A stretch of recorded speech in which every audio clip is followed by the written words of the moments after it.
अंतर मन में ज्योति जगा लो, होगा दूर अंधेरा।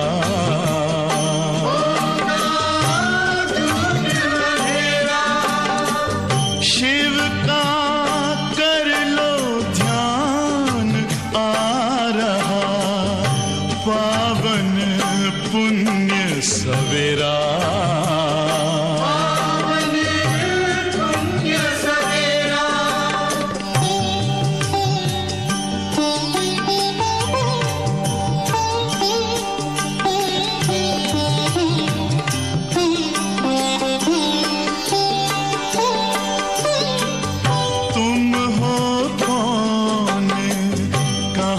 से आए अपने आप को जानो, राजयोग के द्वारा अपना परम पिता पहचानो।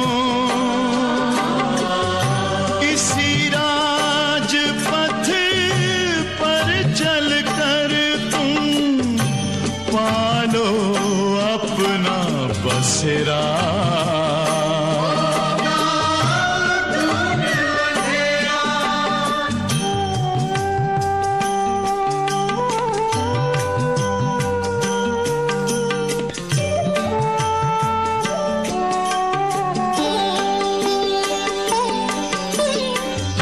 तुम हो आत्मा तन से न्यारे, परमात्मा को प्यारे। दिव्य गुणों को धारण करके योगी बनो दुलारे। ज्योति बिंदु ही तोड़ेगा ये माया मोह का घेरा।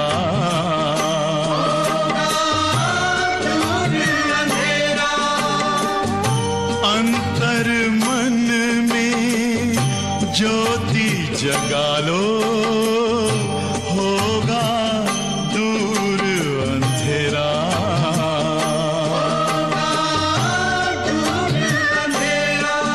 ओम शांति, ओम शांति, ओम शांति।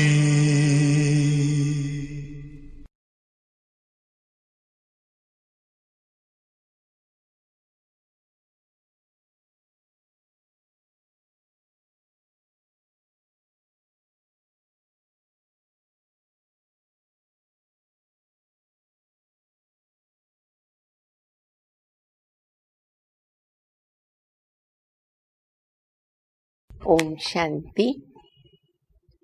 मुरली की तारीख है 24/8/2020। बाप दादा ने हम बच्चों को सृष्टि चक्र के ज्ञान में आदि मध्य अंत का ज्ञान देते हुए हम बच्चों के 84 जन्मों की कहानी बताई है। 63 जन्म हम बच्चे द्वापर युग से विकारों के वश कर्म करते विकर्म करते हैं, और ये एक संगम युग है जबकि हमें उन विकर्मों का विनाश करना है।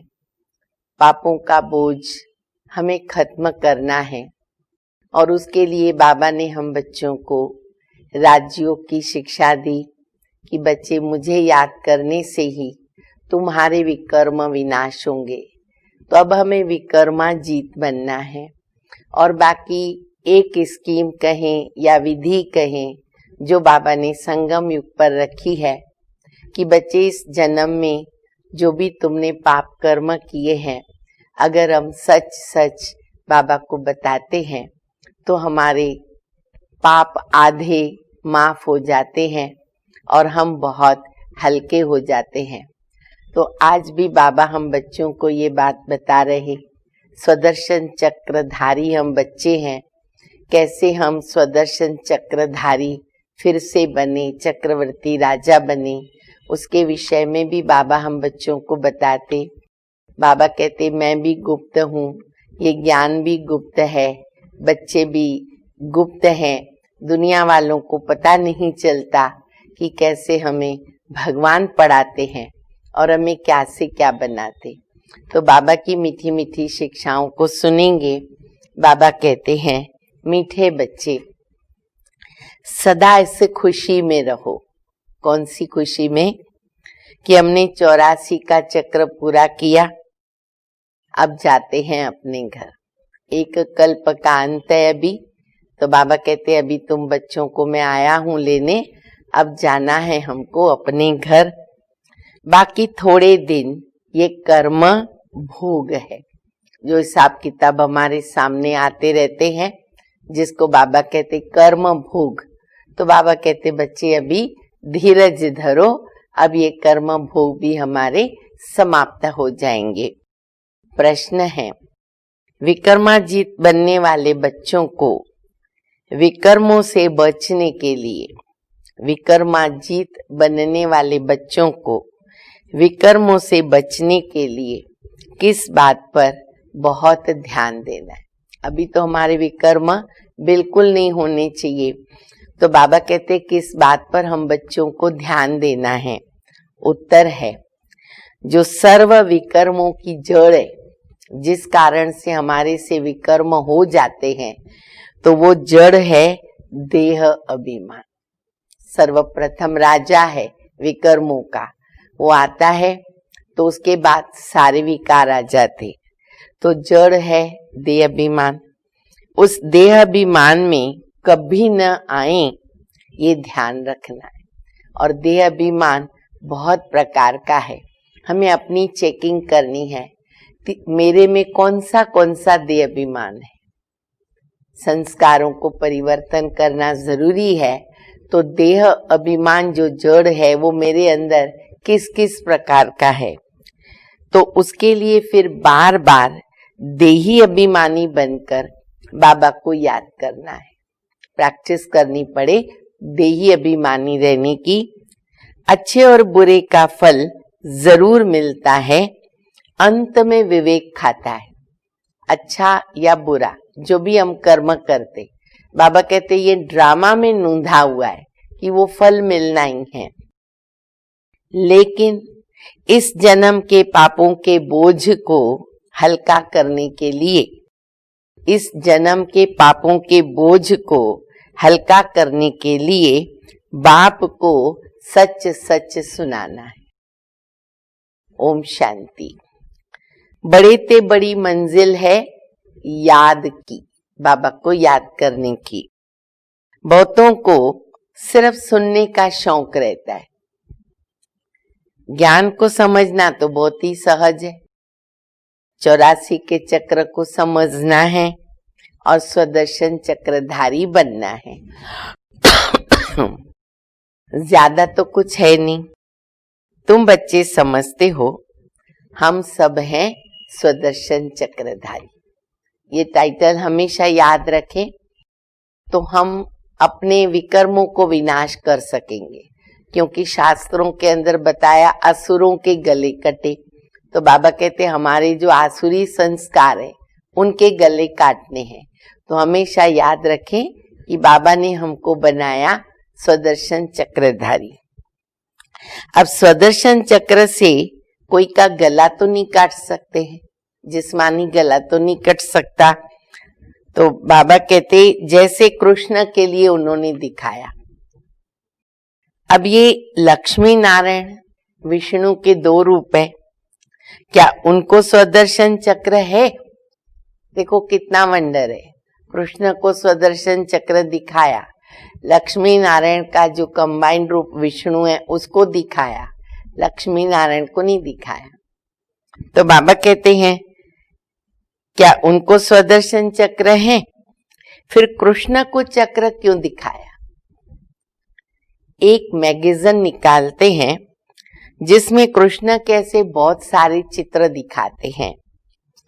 बाप तो आकर तुम्हें राजयोग सिखाते हैं, ना कि चक्र से असुरों का घात करते। असुर उनको कहा जाता है जिनका आसुरी स्वभाव है। स्वभाव से असुर बनते और स्वभाव से देवता बनते। बाकी मनुष्य तो मनुष्य ही, वो मनुष्य देवताएं कहलाते और वो मनुष्य आसुरी मनुष्य कहलाते। ऐसे नहीं स्वदर्शन चक्र से बैठ सबको मारते हैं। भक्ति मार्ग में क्या क्या चित्र बैठकर बनाए हैं, रात दिन का फर्क है। तुम बच्चों को इस सृष्टि चक्र और सारे ड्रामा को जानना है, क्योंकि तुम सब एक्टर्स हैं। वो हद के एक्टर्स ड्रामा को जानते हैं, तो ये है बेहद का ड्रामा। इसमें डिटेल में नहीं समझ सकेंगे, वह तो 2 घंटे का ड्रामा होता है। डिटेल में पार्ट जानते हैं। 2 घंटे के ड्रामा को समझना तो सहज है, ये तो है 5000 वर्ष का ड्रामा। तो मुख्य मुख्य बातें बाबा बताते हैं। ये तो 84 जन्मों को जानना होता है। बाप ने समझाया है, मैं ब्रह्मा के रथ में प्रवेश करता हूँ। ब्रह्मा के भी 84 जन्मों की कहानी चाहिए। मनुष्यों की बुद्धि में ये बातें तो आ नहीं सकती, कभी सोच ही नहीं सकते। यह भी नहीं समझते कि 84 लाख जन्म है या 84 जन्म है। बाबा कहते हैं, तुम्हारे 84 जन्मों की कहानी मैं सुनाता हूँ। तो बाबा आते हैं और हमें अपनी कहानी का पता चलता। 84 लाख जन्म हो तो कितने वर्ष तो सुनाने में लग जाए, और 84 जन्म भी याद नहीं रहते। स्वदर्शन चक्र घुमाना भूल जाता है। 84 लाख हो तो कितना समय लग जाए, बुद्धि में भी न बैठे। तुम तो सेकंड में जान गए। ये 84 जन्मों की कहानी है। हमने 84 का चक्र कैसे लगाया है। 84 लाख हो तो सेकंड में थोड़ी समझ सकते हैं। अब हम जाते हैं घर, बाकी थोड़े दिन है। बाबा कहते, बच्चे बाकी थोड़े दिन है, ये कर्म भोग है। विकर्म भस्म हो, कर्मातीत अवस्था कैसे हो जाए, उसके लिए युक्ति बताई है। बाकी समझाते हैं कि इस जन्म में जो भी विकर्म किए हैं, जो अभी हमारा जन्म है उसमें जो भी विकर्म किए हुए हैं वो लिख करके दो तो बोझा हल्का हो जाएगा। कई बच्चों ने बाबा को लिख के दिया है और बहुत ही मन हल्का हो जाता, बुद्धि हल्की हो जाती, आत्मा हल्की हो जाती। और ये बहुत अच्छी बाबा ने एक विधि रखी है, इसका हम बहुत फायदा ले सकते हैं। जन्म जन्मांतर के विकर्म तो कोई लिख न सके, पता नहीं क्या क्या किए वो तो हकीकत है, पर डिटेल याद नहीं है। पर इस जन्म के तो डिटेल हमारे पास है। विकर्म तो होते आए ना, जब से रावण का राज्य शुरू हुआ कर्म विकर्म हो पड़ते हैं। सतयुग में कर्म अकर्म होते हैं। भगवान वाच्य तुमको कर्म अकर्म विकर्म की गति को समझाता हूं। कर्म अकर्म विकर्म की गति बड़ी गुह्य है जो बाबा समझाते हैं। विकर्माजीत का संवत लक्ष्मी नारायण से शुरू होता है। सीढ़ी में बड़ा क्लियर है, शास्त्रों में तो कोई ये बातें है नहीं। सूर्यवंशी चंद्रवंशी का राज भी तुम बच्चों ने समझा कि हम ही थे। विराट रूप का चित्र भी बहुत बनाते हैं, परंतु अर्थ तो कुछ भी नहीं जानते। बाबा के बिगर कोई समझा नहीं सकते। इस ब्रह्मा के ऊपर भी कोई है ना जिसने सिखाया होगा। अगर कोई गुरु ने सिखाया होता तो उस गुरु का सिर्फ ये एक शिष्य तो नहीं हो सकता ना। कई लोगों को ये भ्रम है, भ्रांति रहती है कि इनका जो है ना वो ब्रह्मा सीख करके सिखा रहे। तो बाबा कहते हैं अगर ब्रह्मा ने किसी से सीखा, कोई गुरु से सीखा, तो फिर उस गुरु का ये एक शिष्य तो नहीं होगा, और भी सारे बहुत शिष्य होंगे। तो बाबा कहते हैं बच्चे, तुम्हें पतित से पावन, पावन से पतित बनना ही है। ये भी तो ड्रामा में नूंद है। अनेक बार ये चक्र पास किया और पास करते ही रहेंगे, अनादि अविनाशी, कोई इससे छूट नहीं सकता। इसलिए बाबा कहते हैं तुम हो ऑलराउंडर पार्टधारी, सुदर्शन चक्रधारी हैं।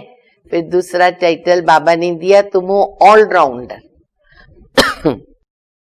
आदि से अंत तक पार्ट है और कोई का नहीं। तुमको ही बाप समझाते हैं। फिर तुम यह भी समझते हो कि दूसरे धर्म वाले फलाने फलाने समय पर आते। दूसरों की डिटेल भी हम बच्चे जानते हैं, कौन सा धर्म कब आता। तुम्हारा तो ऑलराउंडर पार्ट है। क्रिश्चियन के लिए तो नहीं कहेंगे ना कि सतयुग में थे, वह तो द्वापर के भी बीच में आते हैं, जितना उनको समय हुआ है। तो ये नॉलेज तुम बच्चों की बुद्धि में है, किसको समझा भी सकते हो। दूसरा कोई सृष्टि के आद मध्य अंत को जानते नहीं, रचयिता को नहीं जानते, तो रचना को कैसे जानेंगे। बाबा ने समझाया है जो राइट्स बातें हैं वह छपाकर एरोप्लेन से सब जगह गिरानी। अभी आजकल बाबा ने 2-3 बार बता दिया ना कि बच्चे एरोप्लेन से पर्चे गिराओ। ऊपर से लोग देखेंगे अरे ये क्या गिर रहा है, क्या गिर रहा है, फट से उठाएंगे, पढ़ेंगे। तो ये भी एक बहुत बड़ी सेवा है। तो बाबा कहते हैं एरोप्लेन से पर्चे गिराओ, अच्छी अच्छी लिखत लिखो। वह पॉइंट्स अथवा टॉपिक्स बैठकर लिखनी चाहिए। बच्चे कहते हैं काम नहीं है। बच्चे कहते बाबा को, बच्चे काम, बाबा काम नहीं है, सेवा नहीं है। बाबा कहते सर्विस तो बहुत है। बाबा ने तो सेवा की इतनी विधियां बताई है, इतने रास्ते बताए हैं कि हम बोल ही नहीं सकते हैं कि मेरे पास सेवा नहीं है, काम नहीं है। तो बाबा कहते बच्चे सेवा तो बहुत है, ये यहाँ एकांत में बैठकर ये काम करो। जो भी बड़ी बड़ी संस्थाएं हैं, गीता पाठशालाएं आदि है, उन सबको जगाना है, सबको संदेश देना है। ये पुरुषोत्तम संगम युग है। जो समझदार होंगे वो झट समझेंगे कि जरूर सतयुग पर ही, जरूर संगम युग पर नई दुनिया की स्थापना और पुरानी दुनिया का विनाश होगा। सतयुग में पुरुषोत्तम मनुष्य होते हैं और यहाँ हैं आसुरी स्वभाव वाले पतित मनुष्य। यह भी बाबा ने समझाया है। कुंभ का मेला आदि जो लगता है तो बहुत मनुष्य जाते स्नान करते। देखो बाबा सेवा की युक्तियां कितनी बताते, वो भी हमें बहुत सोचना नहीं पड़ता। पर्चे गिराने का बताया।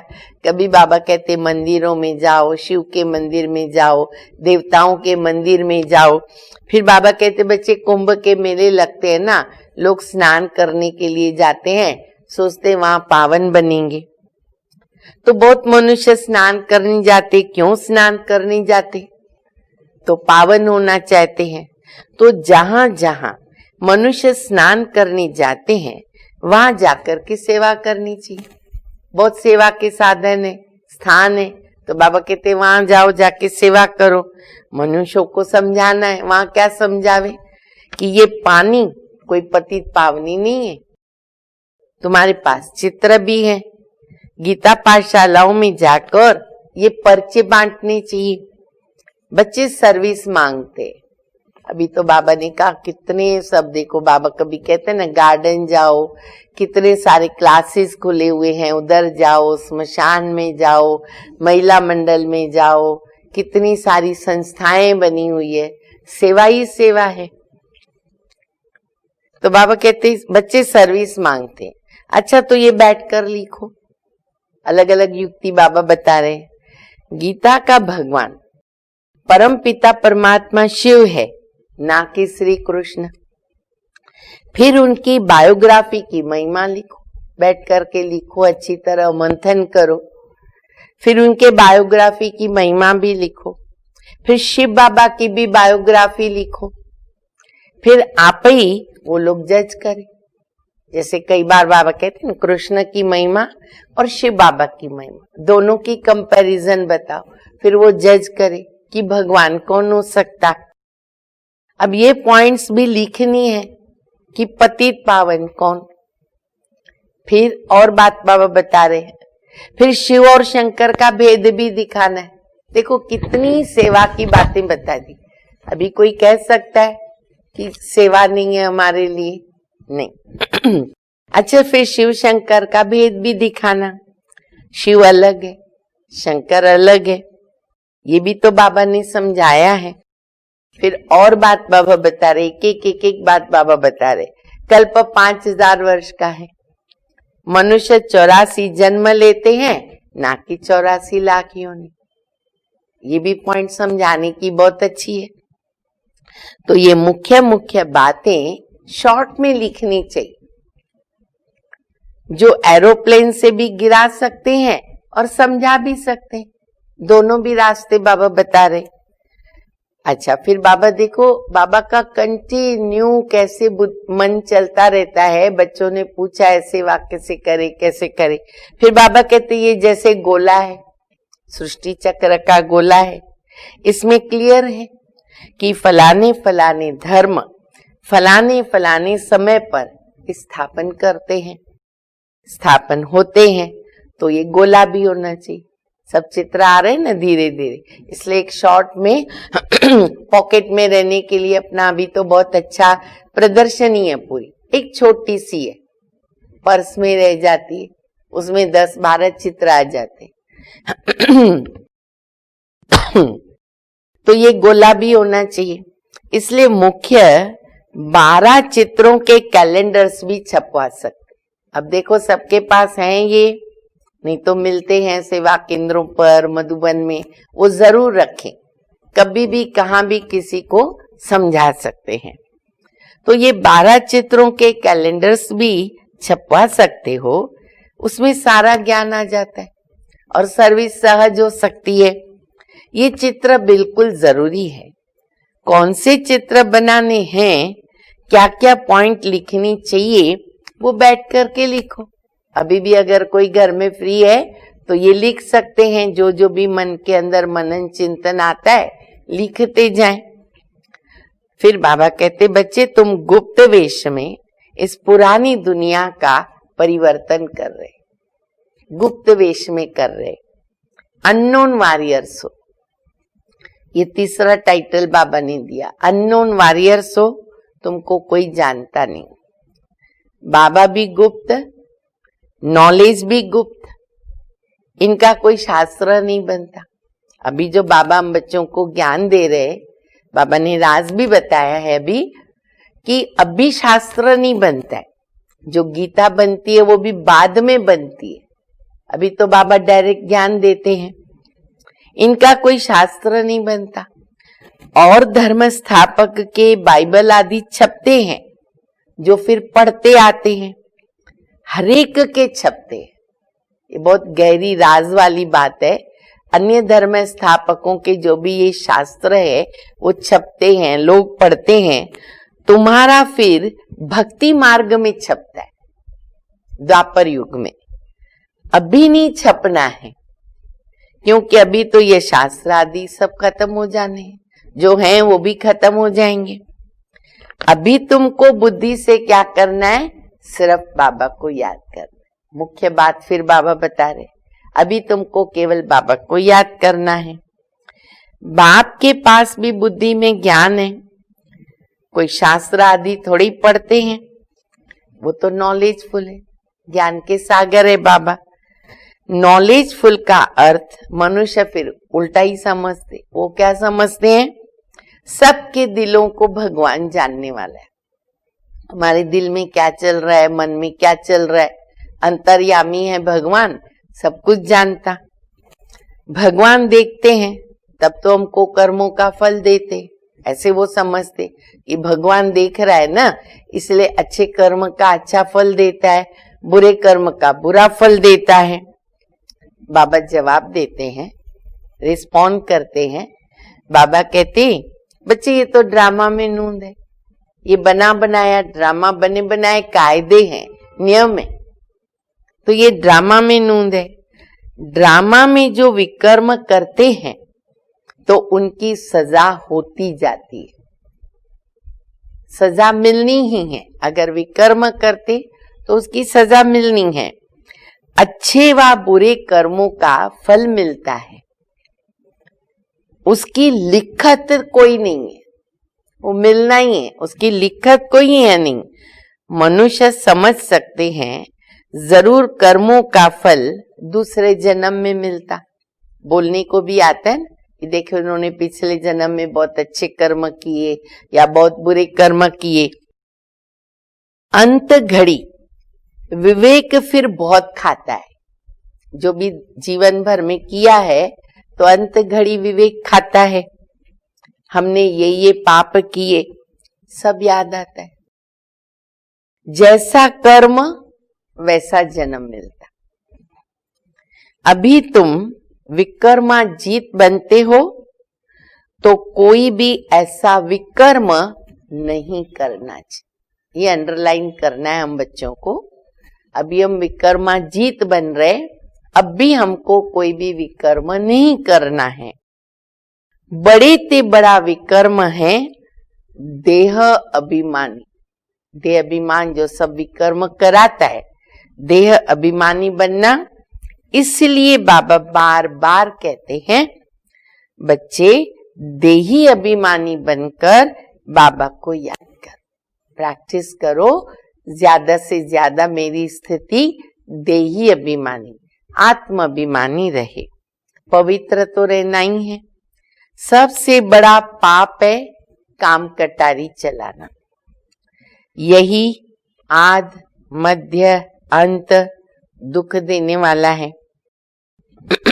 इसलिए सन्यासी भी कहते ना कि ये कांग विष्टा के समान सुख है, वहां तो दुख का नाम ही नहीं होता और यहाँ दुख ही दुख है। इसलिए सन्यासियों को वैराग्य आता। सत्युग का सुख तो उन्होंने देखा नहीं है, यहाँ का ही देखा है जो अल्पकाल का सुख है। तो बाबा कहते इसलिए उन्हों को वैराग्य आ जाता, परंतु वो जंगल में चले जाते हैं तो उन्हों का है हद का वैराग्य और तुम्हारा है बेहद का वैराग्य। ये दुनिया ही छीछी हो गई है। सब कहते बाबा आकर हमारे दुख हरो, सुख दो। बाबा है दुख हरता सुख करता। तुम बच्चे ही समझते हो कि नई दुनिया में इन देवताओं का राज्य था, वहां किसी भी प्रकार का दुख नहीं था। जब कोई शरीर छोड़ता है तो मनुष्य कहते हैं स्वर्गवासी हुआ, परंतु ये थोड़ी समझते हैं कि हम नरक में, स्वर्गवासी हुआ तो हम नरक में नहीं। हम जब मरे तो स्वर्ग में जाएं, परंतु वह भी स्वर्ग में गया व नरक में आया हमको बताना पड़े, कुछ भी वो नहीं समझते। तुम बच्चे 3 बाप का राज भी सबको समझा सकते हो। अब बाबा ने और एक पॉइंट दी समझाने के लिए। बहुत सी बातें आज बाबा ने बता दी, कितने कितने चित्रों पर समझा सकते, क्या क्या राज बता सकते। अब बाबा कहते बच्चे 3 बाप का राज भी समझा सकते हो। 2 बाप तो सब समझते हैं, वो तो बहुत इजी है कि एक शरीर का पिता है और एक आत्मा का पिता है, जिसको सब कहते हैं तुम मात पिता हम बालक तेरे।